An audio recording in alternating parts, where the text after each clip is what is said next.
Doctor Suresh कुमारी channel पर आपका स्वागत है। आज हम समाज शास्त्र में एक बहुत ही महत्वपूर्ण टॉपिक पर चर्चा करेंगे। चर्चा है हिंदू विवाह। देखिए, भारतीय समाज में हिंदू विवाह क्या है। तो सबसे पहले हम ये समझें कि हिंदू विवाह का अर्थ क्या है। देखिए, हिंदू विवाह है क्या? दो स्त्री पुरुषों का समाज से मान्यता प्राप्त धार्मिक संस्कार है। धार्मिक संस्कार है दोनों का, लेकिन उस समाज से क्या होता है? मान्यता प्राप्त होता है। हिंदू विवाह का उद्देश्य धर्म कार्य, पुत्र प्राप्ति के प्रयोजन को पूरा करना होता है। इतना हिंदू समाज में एक पवित्र संस्कार के रूप में इसको क्या किया जाता है? स्वीकार किया जाता है। देखिए, हिंदू विवाह में धर्म का स्थान सर्वप्रथम इस कारण रखा गया क्योंकि हिंदू विवाह एक धार्मिक संस्कार है। ये कानूनी या सामाजिक समझौता नहीं है। देखिए, हिंदू विवाह में हम पश्चिमी देशों की तरह या अन्य धर्म की तरह इसको एक कॉन्ट्रैक्ट, एक समझौता नहीं मानते। ये क्या है? एक धार्मिक और पवित्र संस्कार है। इस संबंध में एक बात और याद रखने योग्य है कि एक विवाह को ही हिंदू समाज में क्या मिलती है? आदर्श माना जाता है, योग्य माना जाता है, अच्छा माना जाता है। यानी कि व्यक्ति एक ही पत्नी से और लड़की एक ही व्यक्ति से क्या करे? विवाह करे, तो उसको अच्छा माना जाता है। लेकिन फिर भी हम जब भारतीय इतिहास को देखते हैं तो हमें बहुपत्नी विवाह की कुछ दर्शन देखने को मिले कि अलग अलग परिस्थितियों में बहुपत्नी विवाह भी हिंदू समाज में देखने को मिले हैं। लेकिन फिर भी कुछ भी कहा जाए, स्त्री पुरुषों के विधिवत मिलन को ही आदर्श हिंदू विवाह माना जाता है। अब हम देखते हैं कि हिंदू विवाह का अर्थ हमने देखा कि हिंदू विवाह एक धार्मिक संस्कार है।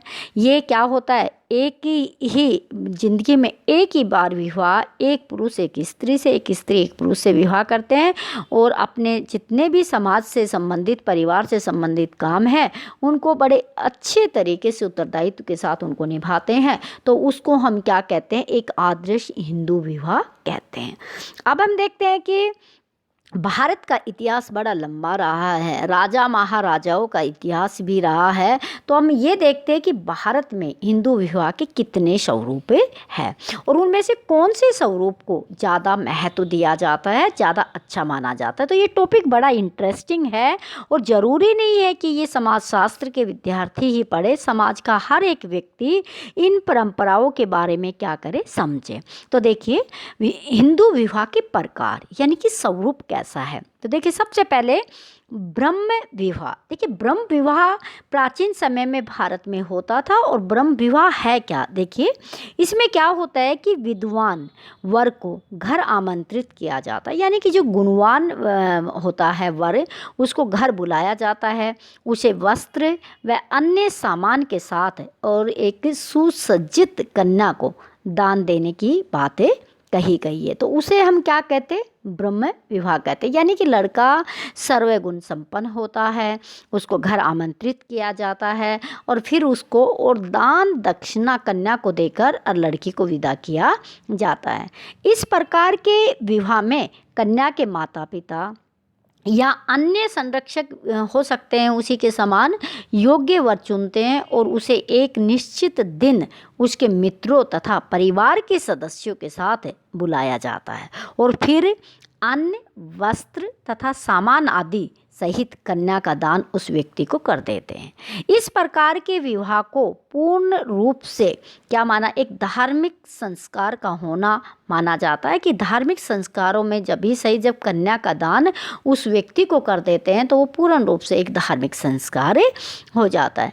इस प्रकार के विवाह को पूर्ण रूप से हम ये कहते हैं कि इसमें यज्ञ, कन्यादान तथा सप्तपदी प्रमुख होते हैं। यज्ञ होता है जो हवन करवाया जाता है, कन्यादान होता है जो भी कुछ वस्तु या धातु कुछ भी चीज़ है उस लड़की को दान में दी जाती है, और सप्तपदी अग्नि के 7 फेरे जो लिए जाते हैं उस इन 3 चीज़ों का क्या होता है, विशेष महत्व होता है। धर्मशास्त्र में इस प्रकार के विवाह को सबसे श्रेष्ठ माना गया है कि सबसे श्रेष्ठ है। अब देखिए दूसरे तरह का विवाह है वो है देव विवाह। देखिए देव विवाह क्या है। देव विवाह में ये होता है कि विवाह में कन्या का पिता एक यज्ञ की व्यवस्था करता है और वस्त्र और अन्य सामान के साथ सुसज्जित कन्या का दान उस व्यक्ति को करता है जो उस यज्ञ को उचित ढंग से पूरा करता है। या फिर हम ये कह सकते हैं कि यज्ञ करने में कुशल पुरोहित को सामान या आभूषण सहित कन्या को देना ही देव विवाह है। इस प्रकार का प्रचलन प्राचीन काल में होता था, अधिक होता था प्राचीन काल में, क्योंकि उस समय यज्ञ का बहुत महत्व था। आजकल यज्ञ का इतना महत्व नहीं है, इसलिए यज्ञों का महत्व भी कम हो गया और इस देव विवाह की जो प्रथा थी वो भी क्या हो गई है, ख़त्म हो गई है। तो इस तरह के विवाह नहीं होते। बहुत पहले प्राचीन समय में देव विवाह हुआ करते थे, अब इस विवाह नहीं है। नेक्स्ट हम देखते हैं कि भारत में कैसा एक आसुरी विवाह प्रचलित था। तो देखिए आसुरी विवाह क्या होता है, नाम से ही लगता है। आसुरी विवाह में विवाह के लिए इच्छुक व्यक्ति को कन्या के पिता या अभिभावक को कन्या का मूल्य चुकाना पड़ता था। इसके अनुसार कन्या के गुण और परिवार के आधार पर निश्चित कन्या का मूल्य चुकाने के बाद ही विवाह को क्या करना पड़ता था, मान लिया जाता था, विवाह हो जाता था। देखिए ये प्रथा ज़्यादा अच्छी नहीं थी। धर्मशास्त्रों में कन्या का मूल्य लेना अनुचित बताया गया। इसी कारण शायद आसुरी विवाह ऊंची जातियों में नहीं होता था, ये सिर्फ निम्न जातियों में ही पाया जाता था, ऐसा अनुमान लगाया जाता है। जनजातियों में आसुरी विवाह का प्रचलन है, इस कारण नीची जातियों में इसका पाना स्वाभाविक है। तो आसुरी विवाह अच्छा नहीं माना। इसमें एक तरह से क्या होता है कि लड़के की खरीद फरोख्त होती है। जो गरीब माँ बाप होते हैं उनकी लड़कियों को क्या है, कुछ आर्थिक मदद लेकर और लड़की उसको दे दी जाती है। तो इस तरह का विवाह धर्मशास्त्रों में उचित नहीं माना जाता। अब हम देखते हैं कि गंधर्व विवाह होता था। ये क्या विवाह है, देखिए ये बड़ा इंटरेस्टिंग है। इस पे एक प्रश्न भी आता है, ज़्यादातर आता है, इस पे रिपीट होता है। देखिए ये विवाह की वो प्रथा है जिसमें क्या होता है कि कन्या और वर के परस्पर आपसी क्या होता है, प्रेम होता है, और उसका नतीजा ये होता है कि उसकी इच्छा के अनुसार ही उनका क्या होता है, विवाह होता है। आज के समय में जिसको हम क्या कहते हैं, प्रेम विवाह कहते हैं, और बिना अपने माता पिता की अनुमति के ही एक दूसरे को पति और पत्नी के रूप में वो क्या कर लेते हैं, स्वीकार कर लेते हैं। इस प्रकार के विवाह में शारीरिक संबंध विधिवत विवाह होने से पूर्व भी हो सकते हैं, परंतु उचित विवाह रीतियों को कर लेने के बाद ही ऐसे विवाह को समाज स्वीकार करता है। कामसूत्र एक ग्रंथ है, उसमें इस प्रकार के विवाह को आदर्श विवाह माना गया है। दुष्यंत और शकुंतला का जो विवाह है वो गंधर्व विवाह का अति उत्तम उदाहरण माना जाता है। और आजकल ये तो प्राचीन समय की बात है। कामसूत्र में क्या लिखा गया है, शकुंतला और दुष्यंत की क्या प्रेम कहानी और किस तरह का विवाह और किस तरह के शारीरिक संबंध विवाह के पहले बनाना और एक दूसरे को देख लेना कि क्या योग्य है नहीं, इस तरह की बात को कहा जाता है। लेकिन जब हम आज के समय में देखते हैं तो आज का जो एक इसको लव मैरिज यानी कि लव मैरिज प्रेम विवाह जो है जिसकी संज्ञा दी जाती है वो पहले गंधर्व विवाह के नाम से जाना जाता है, क्योंकि आज पाश्चात्य सभ्यता हो गई है, शिक्षा हो गई है, स्त्रियों को स्वतंत्रता मिल गई है, तो आज गंधर्व विवाह का प्रचलन हिंदू समाज में बढ़ रहा है और वर्तमान समय में जिसको प्रेम विवाह का नाम दिया जाता है। नेक्स्ट देखिएगा, एक प्रकार है विवाह का राक्षसी विवाह। ध्यान से सुनिएगा कि भारतीय संस्कृति विवाह के मामले में किस तरह विभिन्न थी। इसमें क्या होता है कि लड़ाई करके, छीना झपटी करके, कपट करके कन्या से विवाह कर लेना ही राक्षसी विवाह होता है। जैसा कि नाम है उसी के अनुसार इसके कार्य हैं। हम समझ गए हैं कि किस तरीके से ज़बरदस्ती किसी से विवाह कर लेना और उस लड़की को क्या कर लेना, अपने कंट्रोल में कर लेना, वो क्या होता है, राक्षसी विवाह होता है। ये विवाह उस समय अधिक होता था जब युद्धों का महत्व दुनिया में ज़्यादा था। युद्ध में विजय पाकर स्त्रियों को प्राप्त कर लिया करते थे, फिर अपने आप को बड़े गौरवान्वित महसूस करते थे। इस प्रकार स्त्रियों को युद्ध में क्या करते थे, पुरस्कार एक तरह से समझा जाता था। स्त्रियों का पुरस्कार लेना और देना युद्ध में होता था। कन्या पक्ष के लोगों पर आक्रमण करके उनकी लड़कियों को क्या कर लिया जाता था, ज़बरदस्ती उठा लिया जाता था और फिर उसे विवाह कर लेते थे। लेकिन कुछ भी हो, युद्ध में प्रत्येक संपर्क क्षत्रियों का होता था। युद्ध में और किसी का संपर्क नहीं होता था। जो क्षत्रिय होते थे, युद्ध करने वाले होते थे, उन्हीं का आपस में क्या होता था, संपर्क होता था।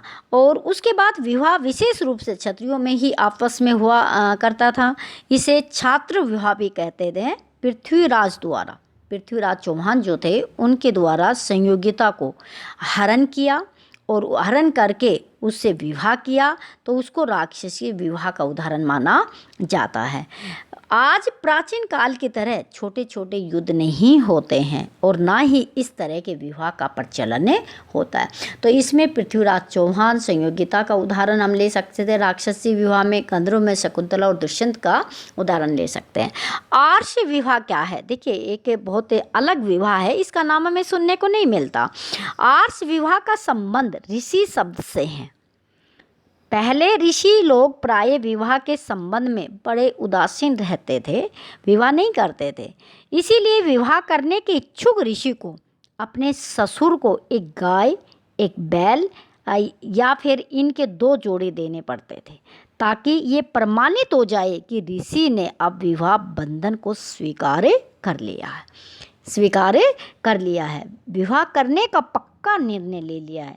इस प्रकार का विवाह आज यहाँ देखने को नहीं मिलता, क्योंकि ना तो पहले जैसे ऋषि है वर्तमान समय में और ना ही अब इस तरह की क्या है, परंपरा है। नेक्स्ट हम देखते हैं प्रजापतीय विवाह। अब देखिए समाज में प्रजापतीय विवाह भी प्रचलन में थे। इसमें क्या होता है कि वर और वधू को, दोनों को, वर और वधू को एक व्यवहारिक जीवन के संबंध में उपदेश देकर, और उपदेश में ये कहा जाता था कि तुम दोनों मिलकर गृहस्थ धर्म का पालन करना और तुम दोनों का जीवन सुखी और समृद्धिशाली हो। ये कहकर विधिवत वर की पूजा करके कन्या का दान ही प्रजापत्य विवाह होता था। सत्यार्थ प्रकाश 2 आर्य समाज की पुस्तक है, उसमें लिखा है कि वर और वधू दोनों का विवाह धर्म की वृद्धि के लिए हो, ये कामना करना ही क्या उनका क्या होता है, प्रारंभ होता है कि प्रजापतीय विवाह था कि समाज के लिए वो एक अच्छी संतान उत्पन्न करे और समाज के विकास में अपना सहयोग दे। और विवाह के 8 प्रकार बनाने में इनका प्रचलन क्या हुआ था, बाद में हुआ था। अब देखिए एक लास्ट है पिशाच विवाह क्या होता है। देखिए जब कोई पुरुष क्या होता है, शराबी होता है या वो नशे में होता है, वो होश में नहीं होता है, तो वो क्या करता है कि ज़बरदस्ती किसी स्त्री के साथ किसी न किसी प्रकार का बलपूर्वक या धोखा देकर या बलपूर्वक कोई शारीरिक संबंध स्थापित कर लेता है, यौन संबंध स्थापित कर लेता है, तो उसे हम क्या कहते हैं,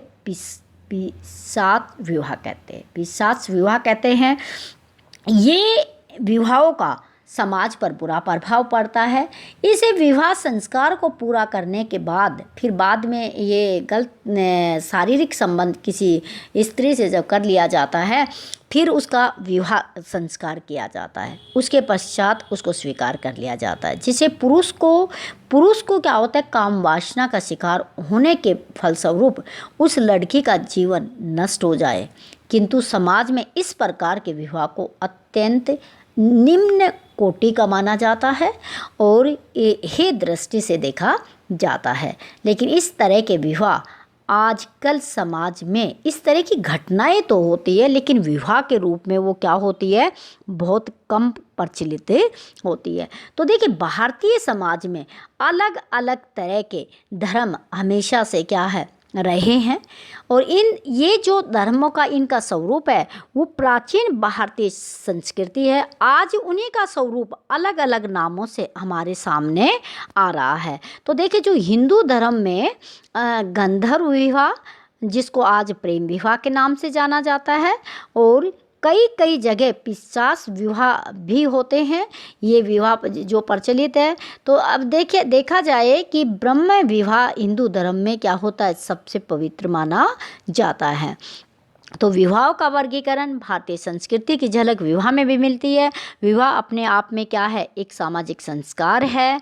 विवाह है एक परिवार को आगे बढ़ाने का आधार है, क्योंकि विवाह के बाद ही किसी स्त्री और पुरुष को परिवार को बनाने की मान्यता मिलती है। बिना विवाह के अगर वो कोई परिवार बनाते भी हैं तो उस परिवार को, उस संतान को समाज कभी स्वीकार नहीं करती है। तो ये थे भारतीय संस्कृति में विवाह, हिंदू विवाह के अलग अलग स्वरूप। इस टॉपिक पर इतना ही। वीडियो को लाइक कीजिएगा, शेयर कीजिएगा, चैनल पर नए हैं तो सब्सक्राइब कीजिएगा। Thanks for watching.